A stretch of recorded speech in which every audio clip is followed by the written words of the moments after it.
नमस्कार फ्रेंड्स, एक बार फिर से स्वागत करता हूं एक और बेहतरीन वीडियो में रूबरू विथ रियल आर्टिस्ट वाले सीरीज में।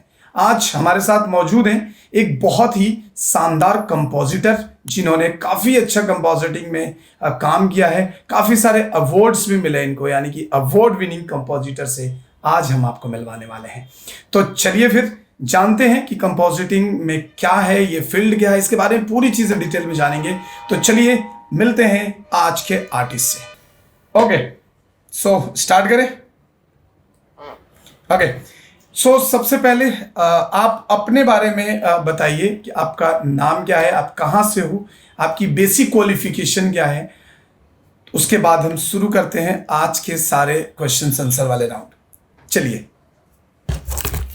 हाय, मैं शमन्नय नाग हूँ फ्रॉम कोलकाता।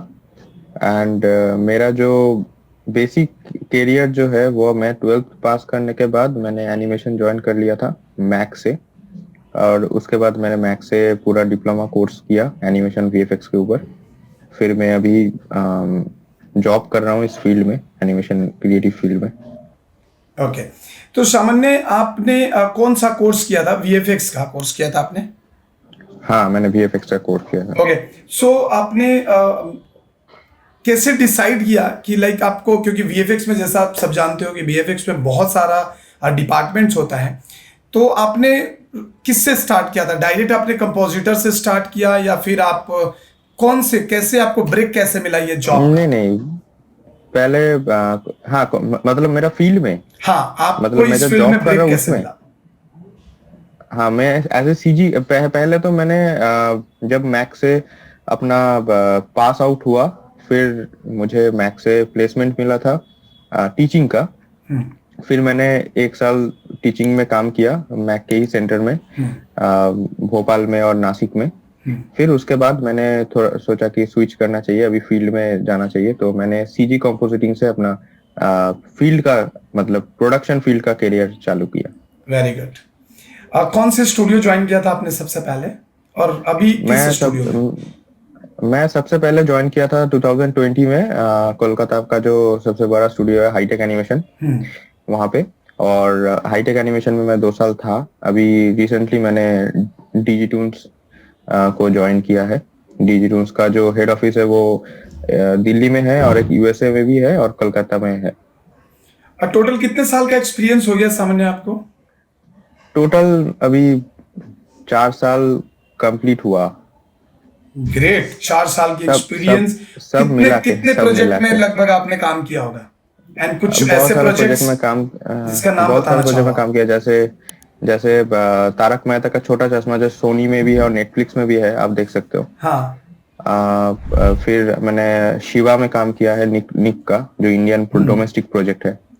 और पोगो में एक नया प्रोजेक्ट आया था पांडवास करके, अभी उसका एपिसोड चल रहा है। और कार्टून नेटवर्क पे आप देख सकते हो, एकांश बोल के एक कार्टून था, वो आया है, अभी सर्च करोगे तो पता चलेगा आपको। उसका एक मूवी भी आ रहा है रिसेंट, उसमें मैं काम नहीं किया, लेकिन उस प्रोजेक्ट में काम किया, उसका एक मूवी में भी काम किया था। और तारक मेहता का भी एक मूवी में काम किया हूँ। और जैसे पांडवास बोला, पांडवास। और अभी जो रिसेंट मैंने डिजिटून्स में ज्वाइन किया हूँ, उसमें थोड़ा इंटरनेशनल प्रोजेक्ट में काम किया हूँ, जो निक का जो इंटरनेशनल पार्ट है, लाइक ब्लेज बोल के एक सीरीज है उसमें। और एक है ब्लू क्लूज बोल के, जो अभी खत्म हो गया है उन लोगों का सारे सीजन्स। और अभी कुछ अपकमिंग प्रोजेक्ट्स भी है रनिंग, वो चल रहे हैं। ग्रेट, सो अमेजिंग एक्सपीरियंस इनका रहा है।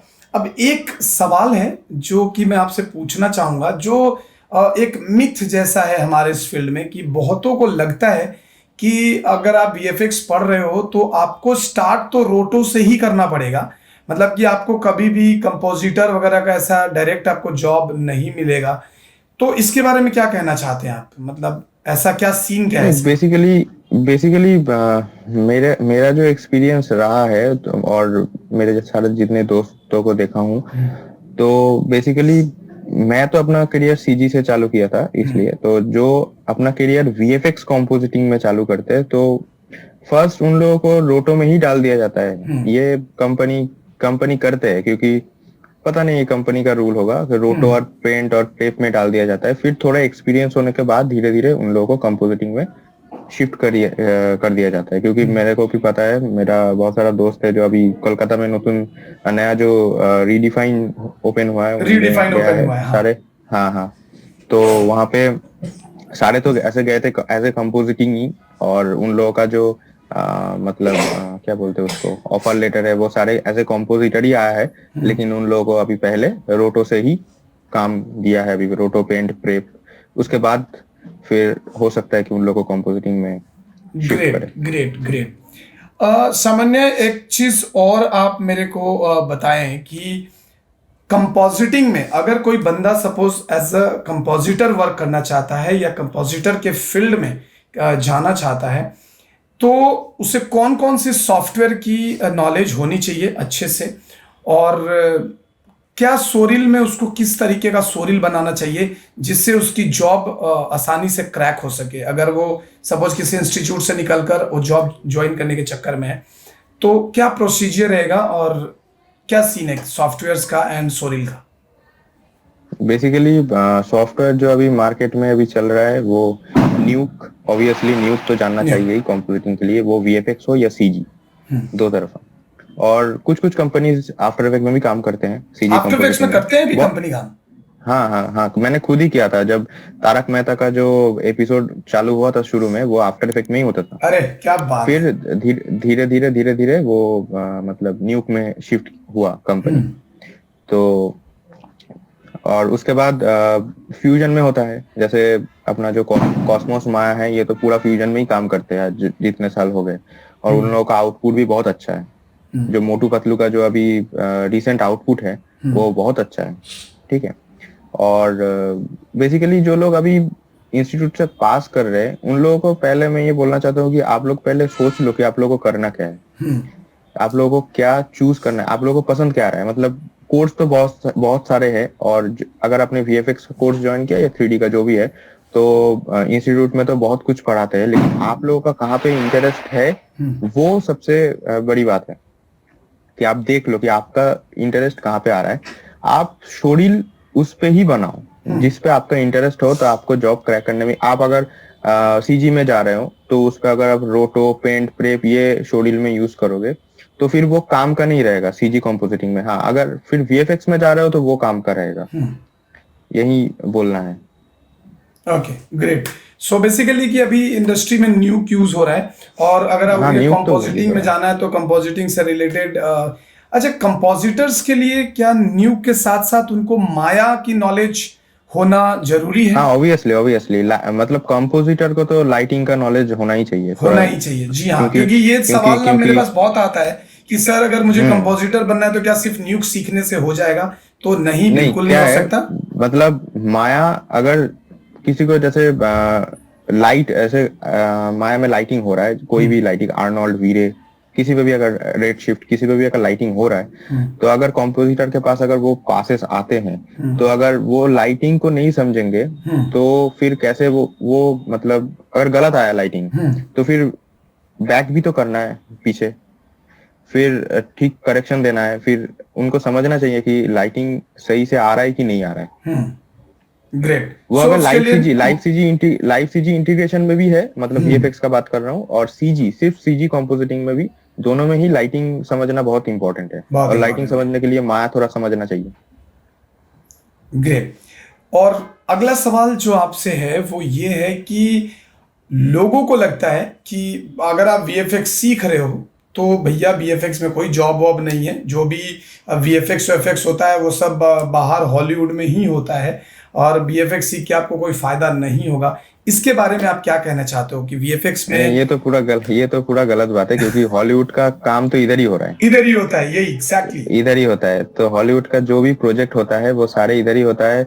यहाँ पे जितने भी प्रोडक्शन हाउस बैठे हैं, यहाँ पे डीनेक बैठा है, एमपीसी बैठा है, वो सारे लंदन बेस्ड कंपनी है, लेकिन इंडिया में सारे काम होते हैं। जो भी इतने सारे एवेंजर्स मूवी निकलते हैं, मार्वल की, फिर डिज्नी की, जितने भी है वो सारे तो इधर ही काम होते हैं। तो काम तो है, लेकिन सबसे बड़ी बात है कि जो सीख रहा है उसको अच्छे से सीखना है, फिर उसको अच्छा काम मिलेगा, नहीं तो कैसे मिलेगा। वो कोई भी फील्ड हो सकता है, ये एनिमेशन वीएफएक्स नहीं, किसी भी फील्ड में अगर बंदा सीखेगा ही नहीं सही से तो काम कैसे मिलेगा सही? काम कैसे करेगा? हाँ, क्योंकि इनको लगता है कि चलो यार एनिमेशन सीख लिया, कंपोजिटिंग सीख लिया, तो अब तो जॉब मिल ही जाना है और एकदम इंजीनियरिंग डॉक्टरी की तरह 50-60 हजार की ओपनिंग सैलरी मिल जाएगी। तो ऐसा नहीं है, आपको काम करना पड़ेगा और काम करके आप बहुत आगे तक बढ़ सकते हो।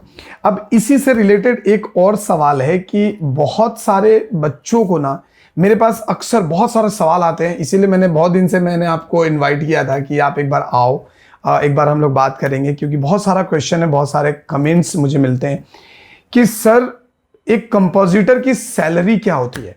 सो मैं जानना चाहता हूं कि अगर कोई एक फ्रेशर बंदा है तो उसकी सैलरी कितने से स्टार्ट होती है। अगर जैसा इंस्टीट्यूट से वो निकल के और जस्ट जॉब ज्वाइन किया है तो उसकी सैलरी कितने से स्टार्ट होती है और 2-3 साल 4 साल में वो किस लेवल तक पहुंच सकता है। ये बहुत बढ़िया सवाल किया आपने, लेकिन ये जो सवाल है ना ये बहुत मतलब कॉमन है, क्या बोलूं उसको मतलब कॉमन तो है ही, और लेकिन ये क्या है ना, ये स्टूडियो के ऊपर डिपेंड करता है, स्टूडियो कितना बड़ा है। लाइक अगर आप अभी एमपीसी में जाओ तो एमपीसी पहले अपना वो मतलब इंस्टीट्यूट में डालता है पहले एमपीसी का, तो उसमें वो स्टार्टिंग में मैंने सुना है कि 25,000 ऐसा देते हैं, ठीक है। जैसे रीडिफाइन हो गया, वो रीडिफाइन अभी फ्रेशर को अभी 15-16 हजार दे देते हैं, ठीक है। लेकिन ये कंपनी बहुत बड़ा है, अगर आप कोई छोटी कंपनी ज्वाइन कर रहे हो तो उसका सैलरी आप उतना एक्सपेक्ट नहीं कर सकते एज ए फ्रेशर, नहीं कर सकते। लेकिन अगर आप काम कर रहे हो सही से, अगर काम कर रहे हो तो फिर ग्रोथ है इस फील्ड में, ये तो मैं मानूंगा, क्योंकि मैं खुद ही मानूंगा, क्योंकि मेरा साथ खुद ही हुआ है। मेरा पहला सैलरी स्टार्ट हुआ था एज ए स्टाइपेंड 7,000, ठीक है, 7,000। फिर आज मैं मिनिमम एक हैंडसम इनकम करता हूँ। बिल्कुल तो फिर अपने काम के ऊपर डिपेंड करना है, मतलब काम के ऊपर डिपेंड करता है कि आप कितना मेहनत कर रहे हो। क्योंकि मेरा खुद ही एक मेरे स्टूडेंट का एमपीसी में उसकी स्टार्टिंग सैलरी 32,000 पे ही joint as a 3D modeling artist, और काफी बढ़िया वर्क भी था। तो ये डिपेंड करता है कि आपका काम कैसा है। आपकी अगर आपने एमपीसी का टेस्ट क्रैक कर लिया तो देयर इज नो इशू ना, उनको सैलरी तो देना ही है, तो सैलरी तो आपको मिल ही जाएगा, उसमें कोई प्रॉब्लम वाली बात है नहीं। अगला एक और सवाल आपसे रहेगा कि अगर किसी बंदे को, ये भी एक क्वेश्चन बहुत कॉमन है कि क्योंकि उनको ना पता है ट्रेडिशनल एक इंटरव्यू की प्रोसेस जो अक्सर आईटी फील्ड में होता है कि आपको इंटरव्यू देना है, इंटरव्यू में कुछ टिपिकल ट्रेडिशनल क्वेश्चंस होंगे। हमारे फील्ड के बारे में आप क्या कहना चाहोगे सामान्य, कि हमारे फील्ड में अगर एक कंपोजिटर की इंटरव्यू होती है तो वो किस तरीके की होती है, किस तरीके के क्वेश्चन पूछे जाते हैं और प्रोसीजर क्या होता है जॉब को ज्वाइन करने का? इंटरव्यू बेसिकली कंपनी के ऊपर डिपेंड करता है। जैसे मैंने फर्स्ट जो कंपनी ज्वाइन किया था production house as a hitech animation, आपको अपने एक्सपीरियंस से ही बताना है तो चलेगा, ताकि लोगों को समझ में आए। हाँ, वही मैं बोल रहा हूँ कि वहाँ पे इंटरव्यू हुआ एज ए, मतलब बहुत कम, मतलब आपको क्या नॉलेज है सॉफ्टवेयर का, क्या नॉलेज है, आप कितना साल एक्सपीरियंस है हो इस फील्ड का, आप कैसे काम किए हो, ऐसा कुछ बहुत कुछ नहीं क्वेश्चन किया गया था, ठीक है। फिर मैं अभी 2 साल बाद जब अभी नया ये कंपनी जब स्विच किया हूँ मैं, तो इसमें बहुत सारे क्वेश्चन किया हुआ, जैसे वो कॉमन वाला जो क्वेश्चन रहता है कि 5 साल बाद क्या देखना है, हाँ एग्जैक्टली, किस जगह देखना चाहते हो, वो क्वेश्चन आप मुझे बताइए, वो क्वेश्चन की मतलब क्या क्या पूछते हैं वो लोग? वही मतलब वो एक क्वेश्चन था, वो पूछते ही है। और आप जैसे आप कितने क्यों छोड़ रहे हो, मतलब अगर आप कोई दूसरे कंपनी से दूसरे कंपनी में जा रहे हो तो आप पिछला कंपनी क्यों छोड़ रहे हो, उसका रीजन जानना चाहते हैं।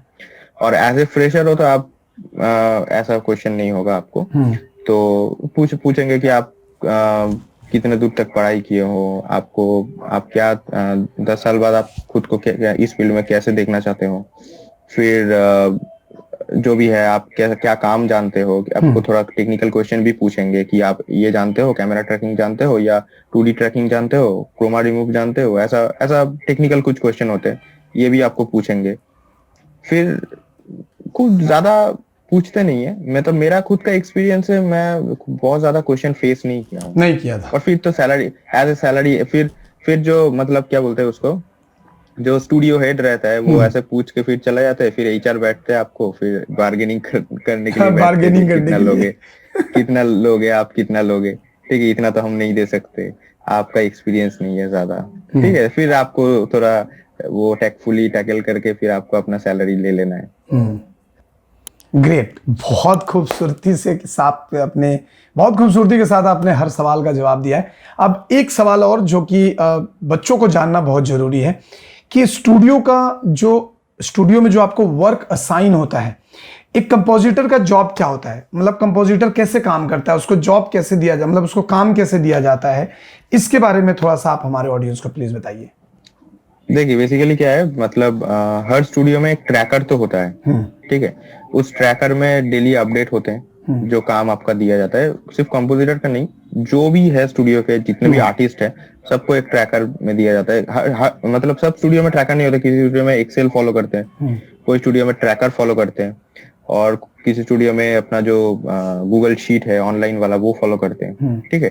फिर उसके बाद जब काम आता है कि मतलब शॉर्ट, एज ए शॉर्ट, मेरा जो फर्स्ट एक्सपीरियंस है हाईटेक एनिमेशन में, उसमें दिन में बहुत सारा शॉर्ट्स करना पड़ता था, क्योंकि वहां पे क्वांटिटी बहुत ज्यादा था। मतलब एक महीने में वहां पे 4-5 एपिसोड निकलता था, अच्छा, ठीक है, वाह। और 4-5 एपिसोड मतलब एक 11 मिनट का, 22 मिनट का एपिसोड होता है, 11 मिनट का एपिसोड होता है, तो उसमें शॉर्ट काउंट्स बहुत ज्यादा होते हैं। जैसे किसी एपिसोड में हो गया कि 500 शॉर्ट्स हो गए, किसी एपिसोड में 700 शॉर्ट्स हो गए।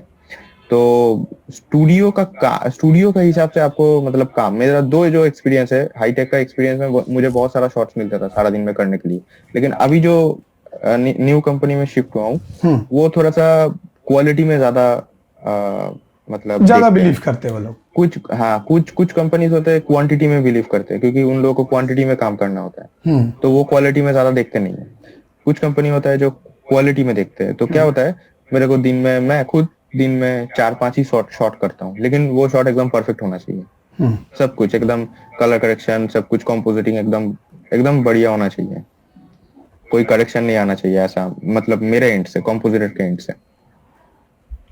आप लोग को तो ये डेडलाइन का कंपनी टू क्या कंपनी, सिस्टम है? हाँ डेडलाइन तो होता है, हर मतलब एपिसोड का डेडलाइन तो ऑब्वियसली होता है, किसी का 1 हफ्ता हो गया, अगर कुछ बहुत मतलब क्या बोलते हैं उसको, कुछ टफ प्रोजेक्ट आ गया तो उसका 2 हफ्ता हो गया, फिर मतलब शॉर्ट के ऊपर डिपेंड करता है कि ये प्रोजेक्ट कितने शॉर्ट का है, मतलब ये अगर 50 शॉर्ट में ये एपिसोड कंप्लीट हो गया तो वो उस हिसाब से डेडलाइन फिक्स होगा। कुछ एपिसोड का अगर शॉर्ट्स है तो उस हिसाब से डेडलाइन फिक्स होगा, उसमें क्या क्या काम है, अगर कुछ वाटर सिमुलेशन है, फायर है, या एफएक्स का कुछ बड़ा काम है, तो उसमें टाइम उस हिसाब से लगता है। Great, great. सो बहुत अच्छे से आपने सारी चीज़ों को एक्सप्लेन करा, लाइक किस तरीके से जॉब होता है, इसका करियर क्या है।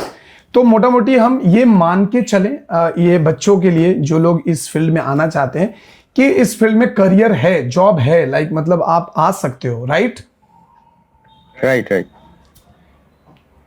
तो बहुत बहुत धन्यवाद सामान्य। लास्ट में मैं एक चीज और आपसे जानना चाहूंगा कि क्या कहना चाहेंगे आप, जो बच्चे इस फील्ड में आना चाहते हैं, इस फील्ड में पढ़ रहे हैं अभी या फिर पढ़ना चाहते हैं, क्योंकि अभी 10-12वां की एग्जाम्स खत्म हुई है, बहुत सारे बच्चे इस फील्ड में भी आएंगे, तो उन बच्चों को आप क्या सजेशन देना चाहते हैं अपनी एक्सपीरियंस से कि किस तरीके से उन्हें स्टार्ट करना चाहिए, उन्हें क्या क्या करना चाहिए, ताकि हम लोगों ने जो अपने टाइम पे गलती करी थी या जो लोग गलती करे थे वो गलती वो ना करें और उन्हें प्रॉपर तरीके से वो सीखें और उन्हें जॉब मिल सके। क्या कहना चाहेंगे आप इसके बारे में? बेसिकली जो भी इस फील्ड में आना चाहते हैं वो पहले तो मतलब सब कर रहे हैं इसलिए मैं करूंगा ये मत करो, अगर इंटरेस्ट है तो फिर आओ इस फील्ड में, क्योंकि ये क्रिएटिव फील्ड है, और ये कोई मतलब गॉथिक वाला वो फील्ड नहीं है, बहुत ही क्रिएटिव फील्ड है। आपके अंदर अगर कुछ क्रिएटिव है तो आप इस पे सरवाइव कर पाओगे, नहीं तो सरवाइव नहीं कर पाओगे। फिर दूसरा है कि आप जो भी कर रहे हो वो मन से करो, और मतलब ध्यान से करो, ऐसे ही टाइम पास करने के लिए मत करो। मतलब मैंने खुद देखा है कि मेरे साथ भी मेरे कॉलेज में थे बहुत सारे लोग ऐसे ही टाइम पास करने के लिए आ गए, इस फील्ड में। पापा का पैसा है, बर्बाद करने के लिए आ गए थे। ठीक है, वीएफएक्स सीख के अभी चले गए फोटोग्राफी करने। मतलब इसका कोई मतलब जरूरत ही नहीं है ना। अगर आप वीएफएक्स एनिमेशन सीख रहे हो तो आप वेडिंग फोटोग्राफर बनने के लिए तो नहीं सीख रहे हो। वो भी एक अलग है, मानता हूँ उसको, मैं कोई छोटा नहीं कर रहा हूँ। लेकिन अगर आप वेडिंग फोटोग्राफर बनना है तो आप कुछ दूसरा कोर्स कर लो, छोटा मोटा फोटोग्राफी का कोर्स कर लो, फिर करके आप कर सकते हो वो चीज। एनिमेशन, वीएफएक्स ये सब करके मतलब इसमें वेडिंग फोटोग्राफी करना ये सही नहीं है, क्योंकि उसमें पैसा लगता है बहुत सारा एनिमेशन वीएफएक्स करने में। तो अगर आप तो ही करो, नहीं तो मत करो। सॉरी, फोन आ चलेगा, आप सेट कर। अम, करना चाहते हो तो ही करो, फील्ड का इंटरेस्ट है तो ही आओ। और जो भी कर रहे हो वो सही से करो, क्योंकि ये फील्ड बहुत स्ट्रगलिंग वाला है। शुरू में बहुत स्ट्रगल करना पड़ेगा, ऐसे ही कि आप घुस गए फील्ड में। क्योंकि आप जब पढ़ रहे हो वो अलग चीज होता है, और जब काम करने आओगे वो एक अलग माहौल होता है, क्योंकि कंपनी टू कंपनी वेरी करता है वहां पे। तो वहां पे जो प्रेशर रहता है, जो भी रहता है, उसको आप मतलब सह लो थोड़ा सा शुरू में, तो फिर आपको ये काम देगा, आसान लगने लगेगा। सही बात है। और दोस्तों मैं आपको एक चीज और बता दूं कि सामान्य को काफी सारा लाइक अवार्ड्स भी मिले हैं इनके ऑफिस में, इनके परफॉर्मेंस के लिए, जहां तक मैंने देखा है। लाइक बेस्ट एम्प्लॉयज हो गया या फिर परफॉर्मेंस का। तो ये सब आपको बहुत इंस्पायर करता है, राइट? कि कहीं ना कहीं आपको ये बहुत इंस्पायर करता है। और ये अवार्ड जो होते हैं ना, ये अवार्ड ऐसे ही नहीं मिल जाते। ये डेफिनेटली इन्होंने कुछ ऐसा किया है, इतनी मेहनत करी है, तब जाकर इनको कहीं अवार्ड मिला है। तो ये बहुत ही सही चीज़ है कि अगर आपको सीखना है और अगर आपको इस फील्ड में आना है तो थोड़ा पेशेंस रखना होगा, थोड़ी चीज़ें अच्छे से, क्योंकि ये ब्रेड बटर वाला खेल है नहीं कि आपने लगाया और खा लिया। थोड़ी मेहनत तो करनी पड़ेगी।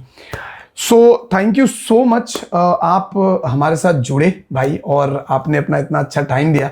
क्योंकि ये जब मतलब समझाना बहुत जरूरी होता है, क्योंकि आप एक एक्सपीरियंस हो, आप इस फील्ड में काम कर रहे हो, तो आप अगर किसी एक को भी इंस्पायर कर पाते हो, अगर बच्चे अगर आपको देखकर, क्योंकि बहुत सारा डाउट्स होता है ना, जैसे हमारे टाइम में कोई नहीं था, हमारे टाइम में कोई बताने वाला नहीं था कि कंपोजिटर क्या है। हमने बस इंटरेस्ट था, हमने एडमिशन लिया था। और इनफैक्ट मैं जिस सेंटर से पढ़ा हूँ, सामान्य भी वहीं से पढ़े हैं मैक ग्रीस पार्क से आप भी पढ़े हो सो हम लोग दोनों सेम सेंटर से ही थे, मैंने भी स्टार्ट वहीं से किया था। तो हमें बताने वाला कोई नहीं था, लेकिन आपको बताने के लिए हम बैठे हैं। और अगर आपके कोई भी सवाल हो तो आप हमें कमेंट बॉक्स में जरूर बताना, और मैं कोशिश करूंगा कि सामान्य का ये जो इंस्टाग्राम आईडी और उनकी लिंक्डइन प्रोफाइल, मैं इनकी दोनों ही की लिंक आपको डिस्क्रिप्शन में दे दूंगा, ताकि आप उनको जाओ और उनको फॉलो जरूर कर लेना। क्योंकि इन लोगों का जो भी काम होगा इनकी स्टूडियो से रिलेटेड, आपको सारी इंफॉर्मेशन मिलती रहेगी और आप इनसे कनेक्ट रहोगे। तो एक प्रोफेशनल रिलेशन बना के रखना आर्टिस्ट के साथ बहुत जरूरी होता है आज के टाइम में, क्योंकि आपको टाइम टू टाइम ये लोग गाइड करते रहेंगे। और कोशिश करेंगे हम कि आपको कोई भी अगर ऐसा चीज रहे तो दोबारा हम इनको इनवाइट करें। एंड सामान्य एक रिक्वेस्ट है आपसे कि मैं चाहता हूं, मैं बहुत जल्द एक सोच रहा था कि एक ऑनलाइन सेमिनार अटेंड कराने मतलब करवाने के लिए, जिसमें अगर आपको टाइम मिले तो जस्ट बेसिक कंपोजिटिंग होता क्या है उसके ऊपर हम टेक्निकली एक सेमिनार करने वाले हैं, लाइक ऑनलाइन में, जिसमें I would like to invite you कि आप आओ और जस्ट बेसिक की कंपोजिटिंग होता क्या है, जैसे हमने अभी बातचीत करके समझाया। तो मैं चाहता हूं कि एक रिक्वेस्ट रहेगी आपसे कि आपको जब भी टाइम मिले तो कोई भी एक छोटा सा शॉर्ट पे आप थोड़ा कंपोजिटिंग कैसे करते हैं उसके बारे में अगर आप बताओ तो ज़्यादा बेहतर होगा। एंड आपको ये पूरे आपके ऊपर डिपेंड करता है कि आप कब टाइम निकालते हो।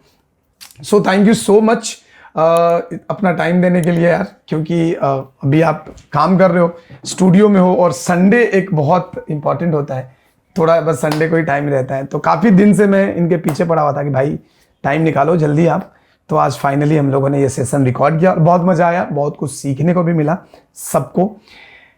तो और कुछ कहना चाहेंगे सर आप? सजेशन कुछ भी बताना चाहेंगे आप regarding compositing and all that? आप बेसिकली लास्ट में यही बोलना चाहूंगा कि मतलब फील्ड में जो आ रहे हो, मतलब वो थोड़ा सा पेशेंस लेके ही आना। और काम अगर बेसिकली क्या होता है ना, हम लोग जो इंस्टीट्यूट में जो सीखते हैं उससे कहीं ज्यादा हम लोग फील्ड में आने के बाद सीखते हैं, क्योंकि फील्ड में जैसे काम होता है वही काम चलता है। इंस्टीट्यूट में क्या होता है, इंस्टीट्यूट में आप लोगों को बेसिक एक चीज सिखाया जाता है कि हाँ ऐसे ऐसे ऐसे ऐसे काम होगा, लेकिन जब आप प्रोडक्शन में आते हो, काम जब होता है तभी आपको पता चलता है कि कैसे कैसे हो रहा है पूरा काम, पूरा एक मूवी कैसे बन रहा है, या पूरा एक सीरीज कैसे बन रहा है, कार्टून मूवी कैसे बन रहा है, कुछ भी।